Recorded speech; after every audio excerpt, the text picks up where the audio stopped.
Um tema muito interessante, né, que é como é a cirurgia na doença de Parkinson.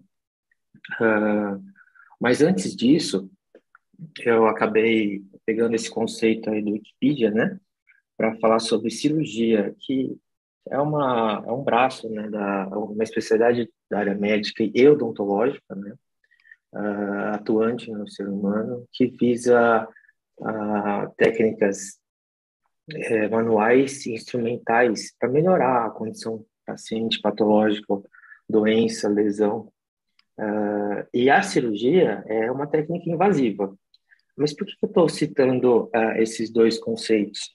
Porque quando a gente publicou e divulgou o simpósio nas redes sociais, principalmente no Instagram, eu acabei recebendo alguns comentários, questões sobre, ao invés de como é a cirurgia do Parkinson, a pergunta que eu mais recebi foi: existe cirurgia para a doença de Parkinson? E o que me espantou foi que eu recebi esses questionamentos de seguidores curiosos, né, vizinho, pacientes que tratam de outras patologias neurológicas, até mesmo colegas de infância, familiares e, principalmente, o que me espantou foi questionamentos de profissionais da área da saúde, tanto enfermeiros quanto médicos. Inclusive, eu trabalho no hospital público aqui de São Paulo, né, o Hospital Campo Limpo, e um enfermeiro me abordou no corredor, perguntando sobre o tratamento cirúrgico da doença de Parkinson, porque o pai dele tem a doença de Parkinson, faz um acompanhamento com o neurologista, e nunca foi abordado, possivelmente, um tema sobre tratamento cirúrgico para a doença de Parkinson. A boa notícia é que o pai dele está bem controlado, como a maioria dos pacientes, com os tratamentos multidisciplinares e medicamentosos, né? Mas gera essa questão. E existe, sim, tratamento cirúrgico para a doença de Parkinson, né? Conceitualmente, tem três tipos de cirurgia.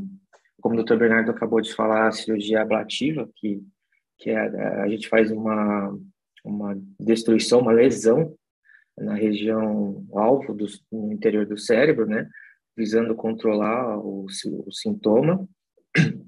Um exemplo é a lesão no globo pálido, nós denominamos de palidotomia.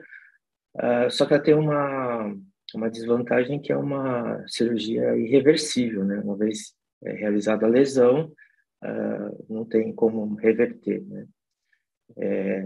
Ou, outro tratamento cirúrgico é a estimulação cerebral profunda, no qual a vantagem é que é caracterizada pelo implante de eletrodos nas regiões, nas áreas alvo do cérebro, e a vantagem dessa terapêutica cirúrgica é que é uma terapêutica reversível, né?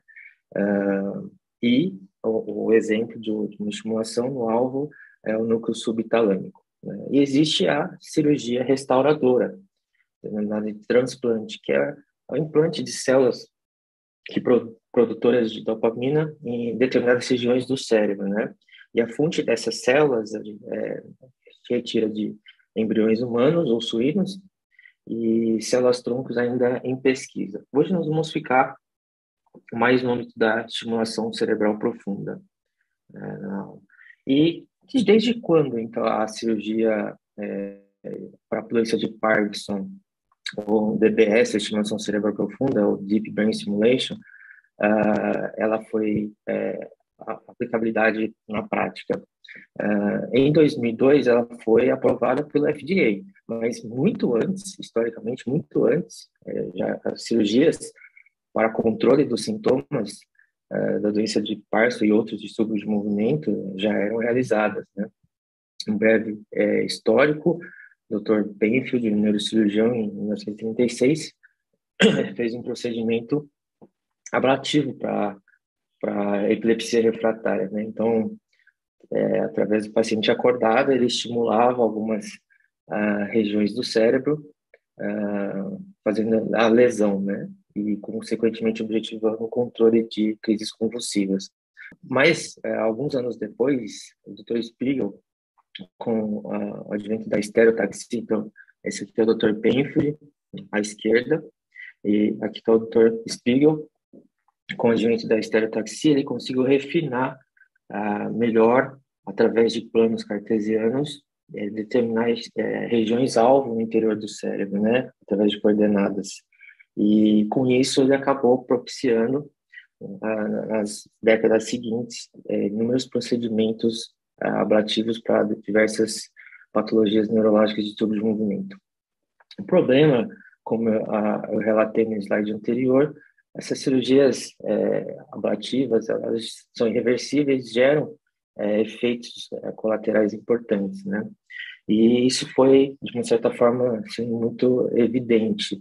E com a introdução da terapia, da levodopa-terapia em 1968, quase que, juntando esses dois eventos, quase que provocou um fim da neurocirurgia estereotáxica, né?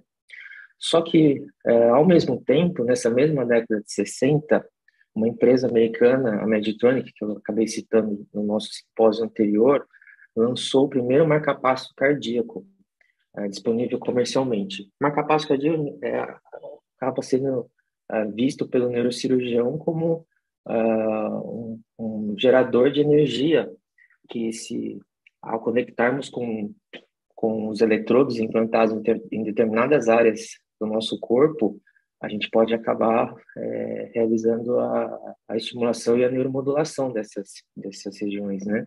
E aí foi uma luz no fim do túnel para várias questões, tanto que esse Dr. Shu, em 2002, coincidentemente muito próximo da aprovação do FDA para DBS, ele escreveu esse livro, Neurologista, e foi um sucesso de publicação esse livro, muito porque neurologistas, nessa época, coincidentemente em 2002, também estavam vendo que a terapia medicamentosa, ela tinha limites, né? Então, uma parte dos neurologistas acreditavam na terapêutica cirúrgica de estimulação, tanto que hoje a gente vê a doutora Clarice, a doutora Joyce, e neurologistas especializados em distúrbios de movimento, acreditam muito na terapêutica de neuromodulação. E aí os neurocirurgiões acabaram, então, implantando esses eletrodos na medula para tratamento de dor crônica, em áreas profundas do cérebro também para tratamento de dor crônica e para tratamento também de tremor nas áreas profundas cerebrais. Mas vamos para o tema da cirurgia, da discussão, da conversa, como é a cirurgia na doença de Parkinson, né? Então, eu falo que a cirurgia ela começa no consultório, né? Então, esse aqui é o nosso ambiente do consultório lá na CDF, e caracterizamos por um atendimento extenso, né? Longo, porque nós estamos lidando com uma expectativa, esse paciente ele vem do neurologista de distúrbio de movimento, né, com a proposta do tratamento cirúrgico, né, então ele já vem com uma expectativa bem elevada, às vezes associado com fatores emocionais de tensão, de apreensão, né, de ansiedade. Então é muito importante ter um ambiente acolhedor, para ter um ótimo relacionamento médico-paciente, realizarmos um atendimento padrão, né, através do exame físico, atentar para todas a semiologia do paciente. A doutora Clarice até falou, eu reforço aqui, o Brasil ele é continental, então às vezes o paciente tem que ter condições, né, de deslocamento para as principais capitais, para fazer o segmento, porque é o segmento longo que esse paciente precisará após o tratamento cirúrgico, né? E também a conversar com os familiares, com os acompanhantes, os pacientes, conversar com eles, conhecer, explicar todo o processo, o tempo que eles terão que dedicar participando e se envolvendo com o paciente que se submeterá ao tratamento cirúrgico, né?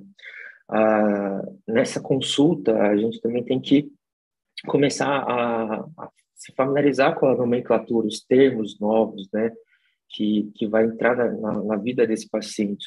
Lembra que nós temos profissionais da saúde que desconhecem essas nomenclaturas, né? Imagina para um paciente leigo, já com uma idade provavelmente acima de 65 anos, então a gente tem que ter paciência, explicar, repetir, e às vezes a gente precisa até, como eu vou falar no slide anterior, mostrar, né, detalhadamente para o paciente. Essa consulta também já faz parte que eu considero da cirurgia, a gente está conversando sobre os riscos, as complicações inerentes ao procedimento de tratamento cirúrgico para a doença de Parkinson, o tempo de recuperação, o tempo de internação hospitalar, a necessidade de permanecer no pós-operatório imediato, no ambiente de unidade de terapia intensiva, né? Porque existe alguns riscos inerentes ao procedimento, como sangramentos cerebrais, existe, voltando um pouco no tópico, risco de infecção, como qualquer sistema externo implantado no paciente, né? Então tem risco de infecções. Então nós temos que abordar todos esses tópicos detalhadamente com o paciente, né? E ainda no ambiente de consultório, eu reforço a necessidade da gente, hoje, através do recurso de internet, nós temos que mostrar vídeos, fotografias. Eu tenho uma experiência, acredito que até o paciente esteja assistindo. Ela é uma paciente jovem, para outra condição, que era tremor essencial, mas me espantou porque ela assistia vídeos no YouTube de cirurgias até, né? Então, ela sabia quase que todos os passos do tratamento cirúrgico, né? E isso acaba sendo importante, porque não pegou ela desprevenida, ela teve condições de conversar muito mais comigo, tirar alguma outra dúvida que a internet não consegue elucidar bem, mas eu sempre incentivo essa ilustração de todos os passos cirúrgicos, né? Como vocês estão vendo aí na mesa do nosso consultório, nós temos diversos modelos. Hoje é essencial a gente conversar com esse que está na minha mão, é um marca-passo, né? É o gerador da energia que vai ser conectado com os eletrodos, promovendo aí o circuito todo de estimulação, né? E aí sempre acaba tendo também dúvidas relacionadas mais à parte burocrática, então a equipe CDF, ela tem a Alessandra, né, que é uma, uma peça fundamental, essencial na equipe, porque ela acaba também ajudando, dando todo o suporte por trás burocrático para lidar com convênio, lidar com liberação, qual hospital que o convênio libera, se o hospital tem condições, estruturas da realização do tratamento cirúrgico, né? Eu coloquei aqui esse tópico cirurgia no SUS porque também foi me abordado na rede social. Então, como eu mostrei, eu vou mostrar uma foto meu. Existe, né, no Hospital das Clínicas, onde conheço, existe também no Hospital na Unifesp. Acredito também em outros hospitais esse tipo de cirurgia. Então, tem sim essa cobertura no SUS. E em relação ao tempo para liberação, existe um rol da ANS, né, que um tempo previsto de alguns dias para o hospital realizar a cotação dos materiais necessários para a cirurgia. Depois ele envia isso para o convênio, e o convênio vai analisar ainda por mais alguns dias de direito de análise, né? Então, provavelmente mais de 30 dias ao todo para ter uma liberação de todo o tratamento cirúrgico, né? Mas enquanto a gente vai conversando sobre isso, muitos pacientes retornam, retirando outras possíveis dúvidas que surgiram em casa, conversando com os familiares, e enquanto isso eu sempre reforço também a manutenção, né, das terapêuticas medicamentosas e multidisciplinares. São pacientes que, por vezes, têm comorbidades, então tem que fazer o controle adequado, se preparar, né, para a cirurgia. ao mesmo tempo está realizando os exames pré-operatórios, exames laboratoriais, exames cardiológicos, a avaliação cardiológica pré-operatória. O paciente, por vezes, tem idade maior de 65 anos, realizar uma avaliação pré-anestésica para dialogar bem. A gente acaba reforçando, eu vou mostrar depois, os tempos cirúrgicos e o tipo de situação em que o paciente se encontrará nesses tempos, né? A religião também é importante, espiritualidade, fé, se informar mais, ler mais. Não esquecer hoje do teste de Covid que os hospitais estão orientando a realizar. Eu sempre falo muito para descansar também bem, porque é uma cirurgia bem cansativa para o paciente, né? Porque ele passará 70% da cirurgia acordado, então é cansativo, é sempre bom descansar. Eu vi muito também programas nos Estados Unidos, depois eu posso mostrar, mas tem alguns programas que o hospital mostra o mapa hospitalar para o paciente ir se familiarizando. Tem pacientes que nunca entraram no ambiente hospitalar, muito menos no centro cirúrgico, né? Então, tem alguns hospitais que promovem esse tipo de reconhecimento, tá? Aqui eu coloquei um adendo no dia anterior, a gente recomenda suspender as medicações para a cirurgia do Parkinson, né? Então, como eu falei, a internação hospitalar ocorrerá no dia anterior da cirurgia, né? O paciente vai dormir no hospital, muito porque também o início da cirurgia, no dia da cirurgia, o início será provavelmente às 6h30, num setor dentro do hospital, que é o setor de imagem de tomografia. E essa primeira parte da cirurgia, ela se baseia pela instalação do halo de estereotaxia, né? O halo de estereotaxia é esse dispositivo aqui que nos dão informações milimétricas para realizarmos o nosso planejamento do alvo, né? Então, é um procedimento realizado com o paciente acordado, conversando com a gente. Realizamos toda a anestesia da cabeça do paciente, né? Bloqueando os nervos principais. E esse tipo de colocação do halo não é para o paciente sentir dor, ele pode sentir uma pressão, né, na cabeça por conta da fixação que nós realizamos na cabeça através desses dispositivos. E após a colocação do halo, o paciente vai realizar um exame de tomografia habitual, uma estereotomografia, né? Depois dessa parte, o paciente será removido para o centro cirúrgico, na sala operatória, né? Acordado, por vezes conversando com a equipe toda. E ao se adentrar na sala cirúrgica, ele vai estar em contato com o anestesista, vai estar em contato com toda a equipe cirúrgica. Nós vamos realizar o posicionamento, tendo em vista que terá que ser o mais confortável dentro das possibilidades, né?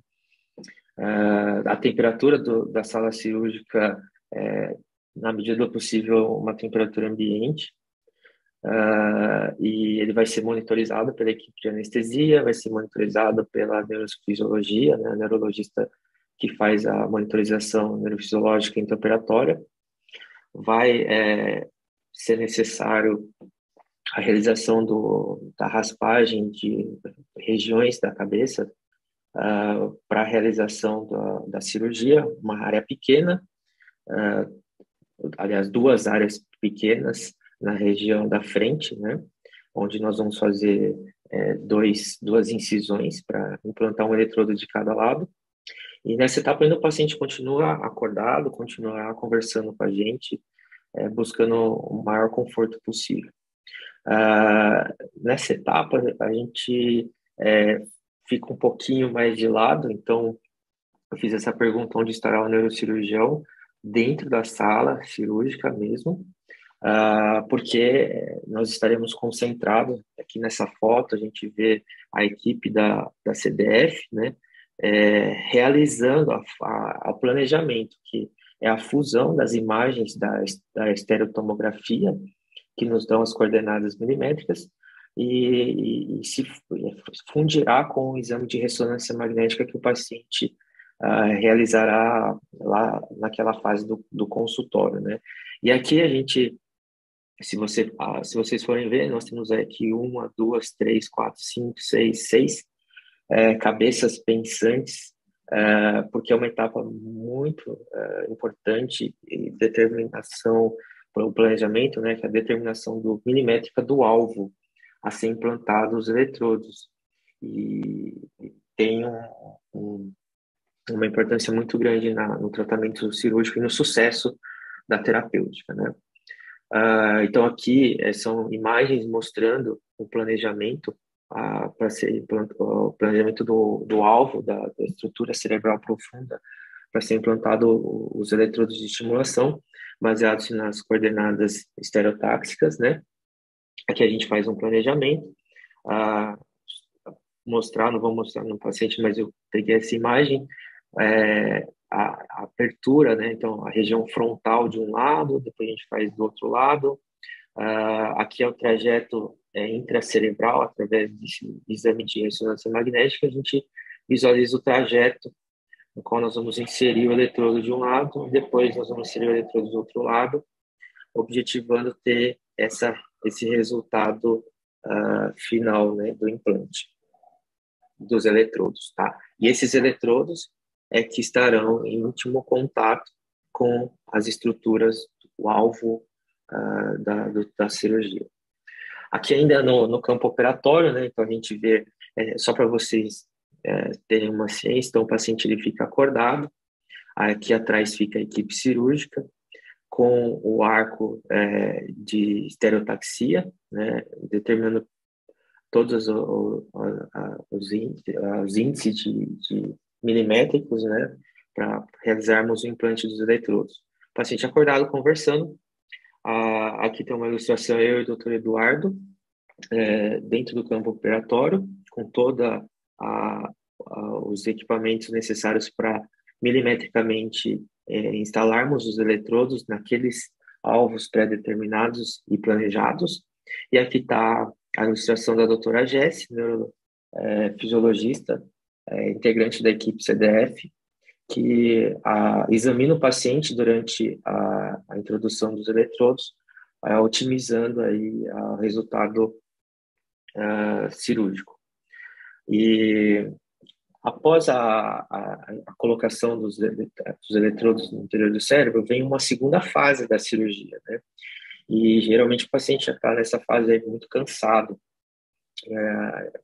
Essa fase é caracterizada pelo implante do gerador, que é o marca-passo, né, o gerador de energia, e nós optamos por fazer uma anestesia geral. Então, o paciente vai dormir sob anestesia geral para a segunda fase da cirurgia, que é a colocação da bateria, né, do gerador. E esse gerador ele é colocado, então, abaixo da linha da clavícula, né? Aqui tem uma paciente, estou mostrando aonde é colocado o gerador, aqui é a linha da clavícula, e o gerador é colocado aqui, né? E para que tudo isso? Para que passarmos por todas essas adversidades, desde a liberação, desde da ansiedade gerada, todo o preparo, toda a cirurgia, e justamente para nós chegarmos nesse paper recente aqui de janeiro de 2019, um grupo, essa imagem entrando na frente, é um grupo chinês, junto com um grupo inglês, provavelmente o Dr. Luciano deve conhecer. Eles avaliaram a expectativa e o grau de satisfação dos pacientes submetidos ao tratamento de DBS para Parkinson, com um segmento aí de 6 anos, né? Então, eles aplicaram escalas de questionários, né, de qualidade de vida, o PDQ, de grau de satisfação, um dia antes da cirurgia, 6 semanas depois e 6 anos depois, né? E aí eles revelaram, através das escalas, as pontuações. O que chama atenção, e é justamente esse o motivo da cirurgia, é que a gente observa que em 6 anos, ah, se eles tiveram a tomada de melhor decisão, ah, todos os pacientes disseram que sim. Ah, se os pacientes recomendariam esse tipo de tratamento para outros pacientes, depois de 6 anos, eles relataram que sim. Então, mostra um, um alto grau, a conclusão é um alto grau de satisfação da cirurgia de estimulação do núcleo subtalâmico para a doença de Parkinson após 6 anos, né? Então, todas essas dificuldades que o paciente enfrenta, juntamente com toda a equipe médica multidisciplinar, fisioterapêutica, psicologia, enfim, todos justamente para chegar nesse grau de satisfação que nos move no dia a dia. Bom, acho que era isso que eu tinha para falar.